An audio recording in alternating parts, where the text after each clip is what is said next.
Okay, so today it's about Venn diagrams.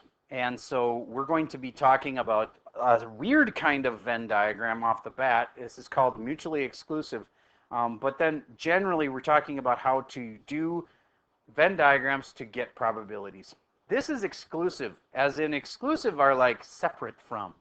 If you're in an exclusive club, that's because they don't just let everybody in. Some of the clubs, it's kind of sad in our school world where like we want to have everybody be welcome and everybody's kind of like treated the same and stuff. At the club, it's not that way at all. They won't let certain people in if it's a very exclusive club. They kind of judge you based on, do you look cool enough to be in our club? So anyway, so this is exclusive. There's no overlap between the two. Mutually exclusive, like freshmen and sophomores. I can make an exception for every rule, though. Like my daughter, for instance, is a sophomore junior in college. How can you be a sophomore junior? Yes.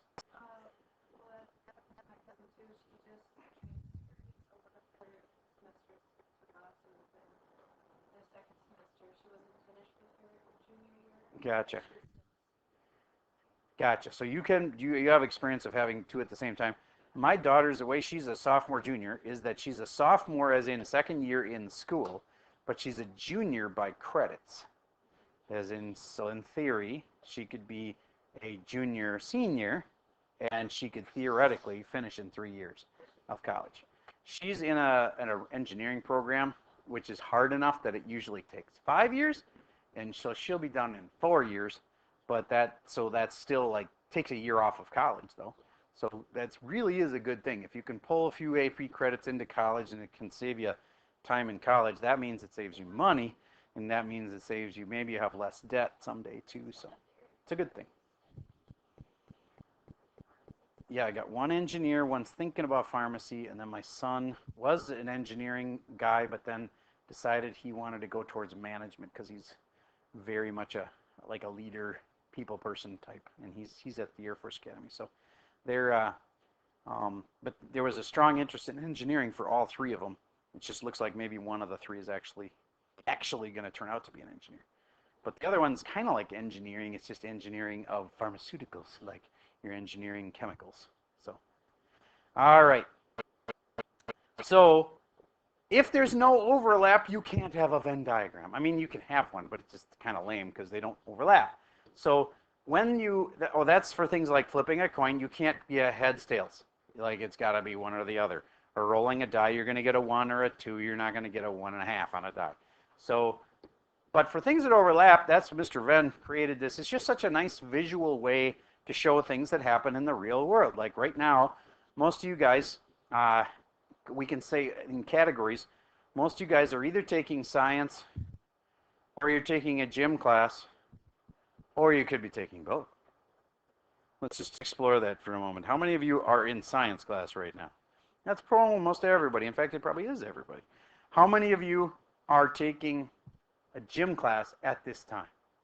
So there's two people, only two. All right. And yes, you're in that. Okay, so 3, 4. Okay, so anyway, we've got 4 people that would overlap then. They do both, right? And is there anybody in here that's in neither? All right, there's a bad example because at our school, science is pretty much required, okay? So let's not do science and taking a gym class. Let's do having a dog and having let's make it a little more unusual. Having more than 2 siblings. I'm going to say 2 or more siblings. Okay? As in, you have 2 brothers, you would count as 2 or more. Okay?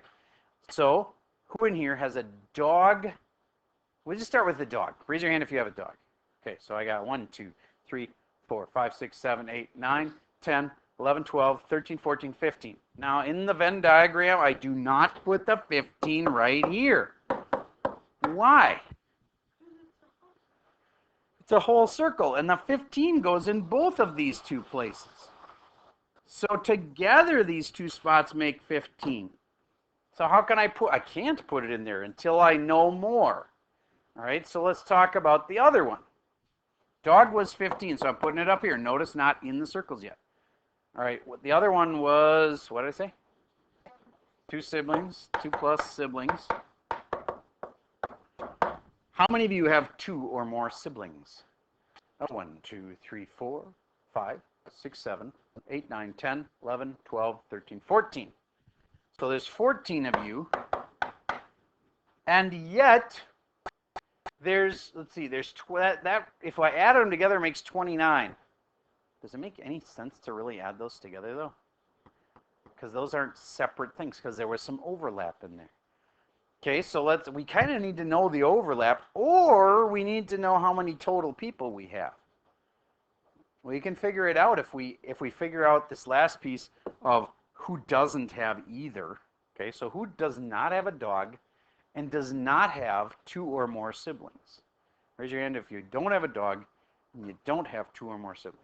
1, 2, 3, 4, 5. Okay, so now I need to know the total number of people. There's 1, 2, 3, 4, 5, 6, 7, 8. I use counting by tens, it's faster. 10, 12, 14, 16, 18, 20, 22, 24, 26, 27 of you. Do you get by now you could do this with clues? I've given you all these clues. There's 27 total.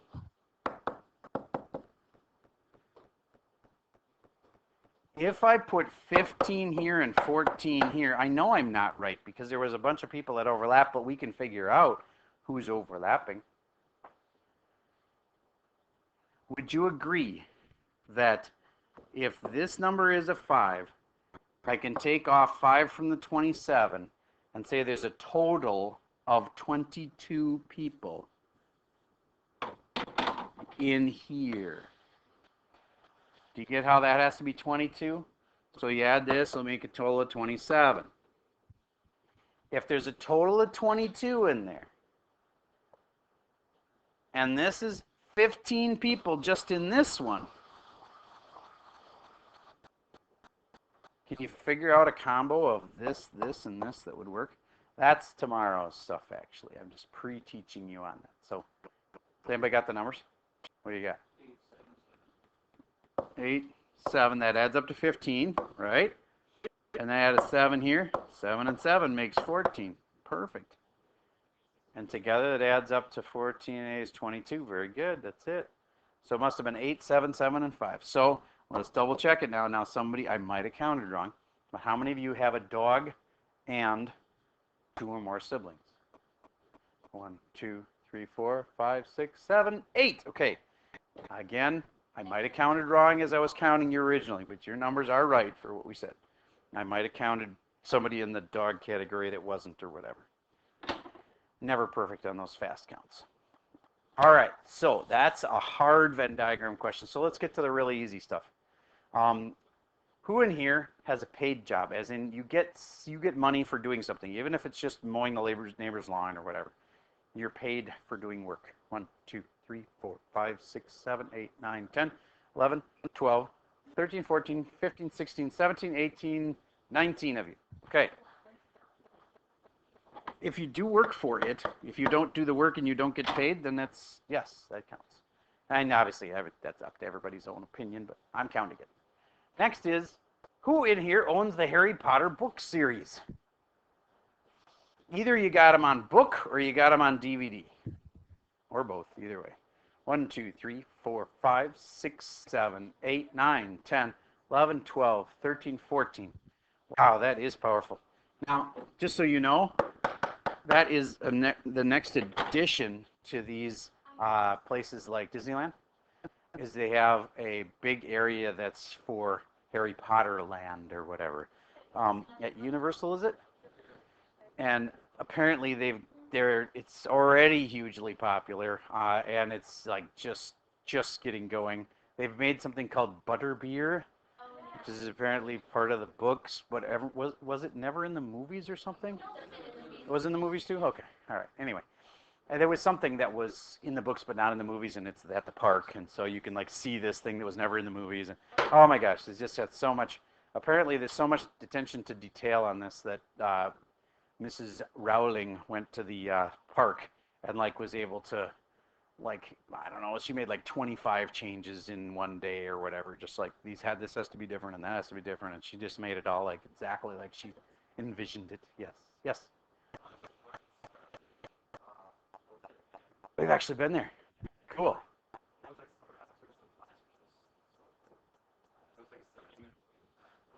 Oh, brutal. It's a long wait time. So, but that was probably because it was so popular. Did you get a chance to try the butter beer?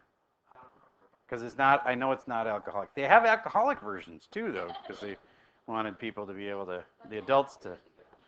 So. Apparently, it's super sugary and super good. Mm. Yes. You've made butterbeer? Huh, cool. Did you like it? All right.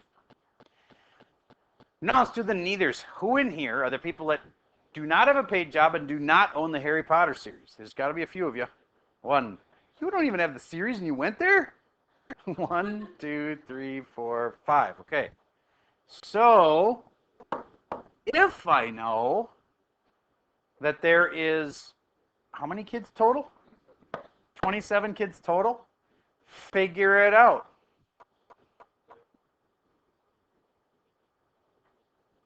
You got to make these numbers add up to 19, and these numbers add up to 14.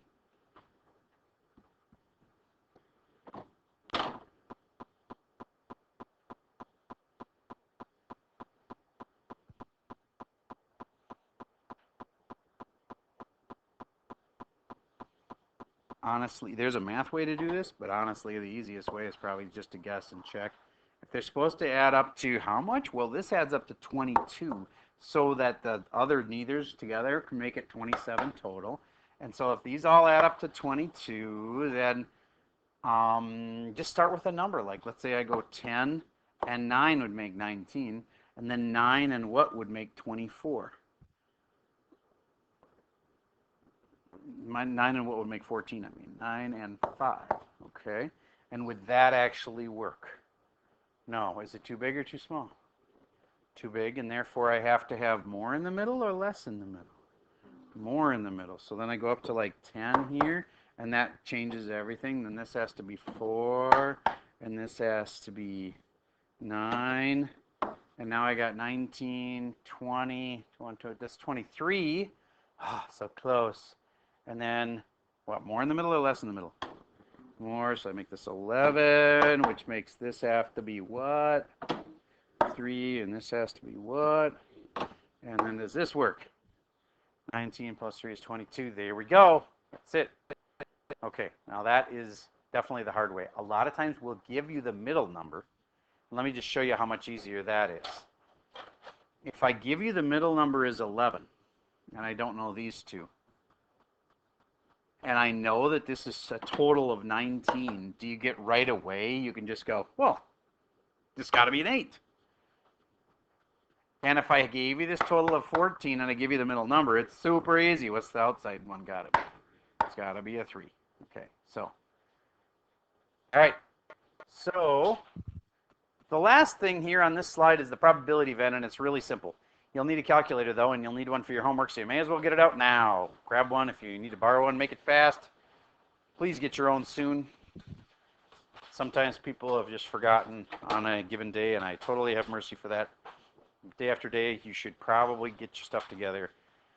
We even can get you one through the school. Like, there's a way to have the counselors can hook you up with some group that'll help you with a calculator. So it's usually just somebody forgot. And today it looks like nobody, which is awesome. Okay, so then with your calculator, would you please divide out and see what 8 out of, what do you think we're going to take out of to get the probability of paid job? Which one do you think it's out of? It's out of the 27. It's out of the total. We don't want to narrow it down because that would be a given. We're only picking from people who have a paid job or own the Harry Potter series. So since there's no given, it's just out of 27. So it's 8 out of 27. I'm writing that while you type it in. And what is 8 out of 27? Give me 3 decimal places. Good. And then the 11 in the middle. 11 out of 27. Excellent. About 3 out of 27. 1, 1, 1. Awesome. And the last one is the neithers, which is 5 out of 27. 185. Awesome. Guess what these would add up to? Barring a rounding mistake, it would add up to one whole, 100%. Okay. Now that you got a probability, Venn, just watch how quick the probabilities can come. What if I say, what's the probability that I pick one of you and the kid has a job? Most common mistake answer is 296. Do you get why that would be wrong? Because these guys have jobs too. Okay, so I add them together. Now it would make it 696 plus another 7, makes 703. 703. So that's what percent? 70, about 70% of you. All right. What if I said, I will win if I pick a kid who has a job or the Harry Potter series? Do you get I would win if I got any of these then? Or means you add them all up. And this is a common misconception. People think or means like this or that. I pick one. No. In this case, you win if they have this or if they have this or if they have this.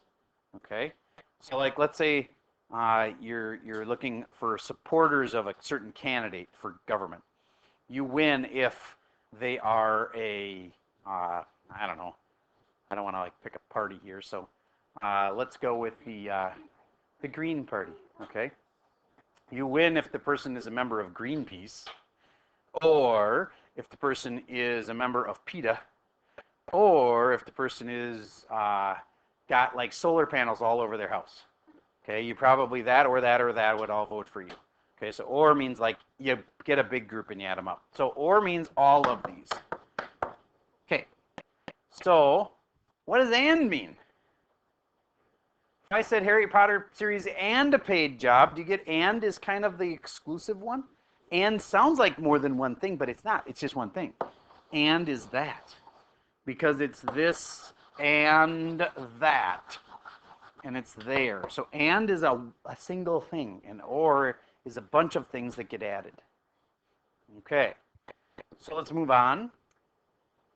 If we were going to make this Venn, it would take too much time. I'm just going to go like this. For cats, 7. There's usually a couple people that have both. Let's say 10 here and then 1 there. So there's a total of 20 kids in the survey. If I said, what's the probability that I would pick a kid who likes cats? It would be what? 9 out of 20. So easy to think this isn't part, but those guys like cats. 9 out of 20. Okay. What's probability? Given I only pick from dog owners that they like cats. Hold on. Given that they like dogs means only these people can be asked. Not these and not these. So it's not 2 out of 10 though. 2 out of 12. There we go. Good. Okay. And on to, this is a probability Venn. They already have the probabilities in there. This is a weird school because a lot of kids are taking math but not science. You see what I'm saying? And there's a lot of kids that are overlapping, but there's even more that don't have both. You either have math or you have science. These have both. And neither, what kind of school are you going to if you don't have math or science? I suppose in this school, the way I understand it for science, you can get out of taking science your senior year if, and this is unusual, you take freshman year AP something or other, AP physics, okay, and then you can work it out. But that kind of kid usually wants to take another science class anyway. They do it so they can get to more science classes. Yeah, I know. I'm just saying that, well, I don't know, correct me if I'm wrong, I would bet that those people that take AP, what is it?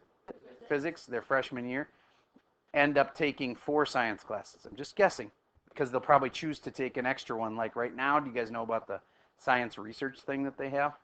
That would be an example of, like, I'm going to take this science class as a senior then because, anyway, because if they are that good at science that they take an AP as a freshman, they probably aren't trying to avoid science. They're probably pretty good at it. So anyway, just have to, right, but isn't it also true that if you don't take an AP, you must take that combo class freshman year? Which means, and then isn't it also a requirement that you have to take a bio and chemistry? I thought it was and. Oh. Last hour they told me, and they could have been wrong, that you had to. There was 3 requirements for science, 3 years, yes, and 3 courses. Chemistry, physics, and bio was how I was told. So that, if that's true, then your freshman year you'd have to, if you have to take that combo class, then you still have to take 3 more, which makes you effectively have to take 4 years.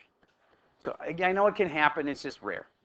Okay. Anyway, how about math? Do you know that if you can skip out of math your senior year? Yeah. If you're a certain level of math, you can. But you can't just say you only need 3 math classes. It depends on the level.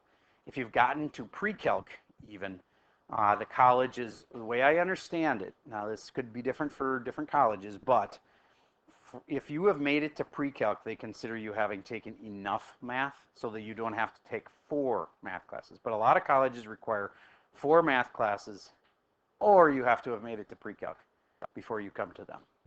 One or the other. Yes? Yep.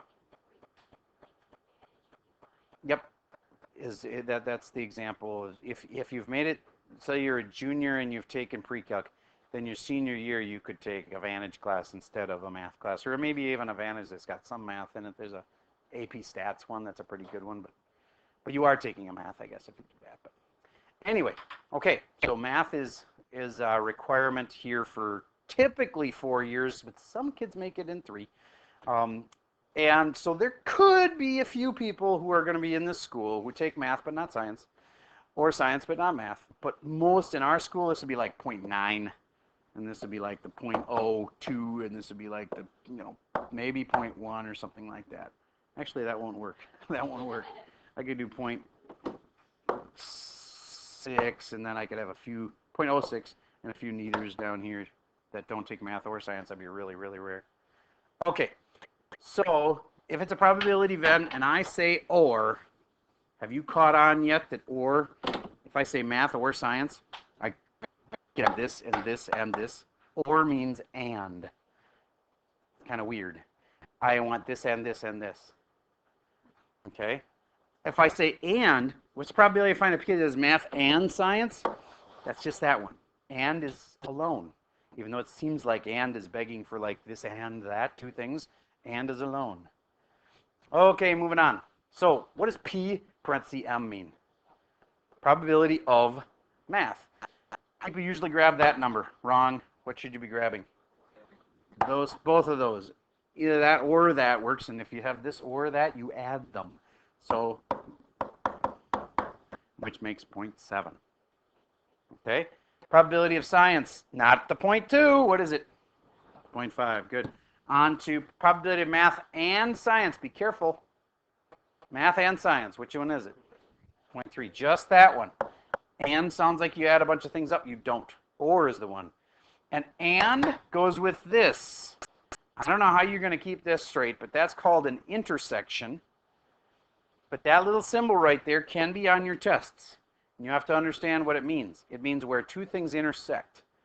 Do you get how this red circle is intersecting with the blue circle right there? That's where they intersect. An intersection of a road. Here's Highway 101 running north-south. Here's Highway 7 running east-west. Why did it turn black? That's so weird. And here is the intersection. If you've ever been in there, it's a very dangerous place around here. It's like one of the most dangerous places. I almost got hit by a car there once. I was on my bike right on this corner right there. And I was just about to go across. And I just about stepped out and started going. And then the car went, phew, just right past me. Like, all it would have taken is for me to push out. He wouldn't have had time to stop. And I would have been dead. So anyway, very dangerous intersection. I mean, it's not tragically dangerous. They can actually keep track of that based on how many deaths are at that intersection. It's a very morbid thought, but they know, they keep track of that stuff, how many deaths there are in certain places. There's one place that's near me that's got a lot of deaths on the highway. It just happens to be, it's on the 12, it's where this road head, it's a bypass. It's a 394 bypass. It's where Highway 12, it heads west, and a lot of people are doing it. I don't know, but I think it might have to do with people getting the sun in their eyes, because you know how if the sun's setting or rising at just the right time, if you're driving into it, it's like you can't even see. I don't know if it's that. I don't know what it is, but I can tell you there's been lots of deaths out on that stretch of road. So that's true. This one is not an overpass situation. I know what you mean, though. Overpasses get icy, but this is a bypass. It's like where you go around where the other highway is, and I don't know what it is, but there's been tons of deaths out on that stretch. So, okay, moving on. This one is or, and it has a different symbol. Or means this little thingy bob. That means or, and I'd like to give you a way to think of that. Like, I will take anyone who has red hair, or has a hat, or has glasses. Do you get how my group is getting bigger and bigger? Or has, so let's say, a shirt on. Okay, well, I pretty much just everybody. So as soon as I keep saying or enough times, I'm going to get everybody, right? It's a big group. Or is a big group. It's a union. See how I had my hands over my head in a big U like that? You know, like I'll take you and you and you and you and you, and I just get the whole big group. That or is like a union. So try to remember something that helps you remember this is an or. And or means you add up a whole bunch of things. In this case, math or science would be those three things. The confusing one is the middle one, of course, because you ask them and some people will be like, no, they don't have math or science. They have math and science. You have to think of it as asking them a question. If you ask them the question, these people, the ones that are in the middle, do you have math or science? Unless they're going to be a poop, they're going to say, yeah. If they're going to be like, no, I have math and science. That's not what you meant. And so anyway, so if you say or, they'd all say yes. Do you have math or science? Yes. Do you have math or science? Yes. They'd all say yes. Okay. So this is the one where we've changed it to probabilities again. There's not 0.4 of a person running around. That'd be like up to the mid-thigh, I guess. But this is 40% of people. This is 30% of the people. This is 20% of the people. This is 10% of the people. All right. If you wanted to change that into the other kind, do you get if it's out of 100 people, it's really easy. This is 40 out of 100 because it's 0.4. Okay, how did I get that, though? That times that, 100, goes in there. So if there had been 280 people polled, then it would be times 280. So if I had 0.4 times the 280, it would go right there. I have no idea what 40% of 280 is, but it would go right there if I knew it. Get the idea? You just take your probabilities, you times them by however many people were polled. All right, that is everything you could possibly know. This is just a summary of what I said before, that ors mean this plus that. You add them all up. Your assignment's right there. And what I will let you do to make your life a little simpler on the homework is you may skip the first 3 probability Venns. Those are the kind that have the decimals in the circles. The first 3 times you have to do those, they're very easy, and I think just kind of they're tedious. They take a lot of time.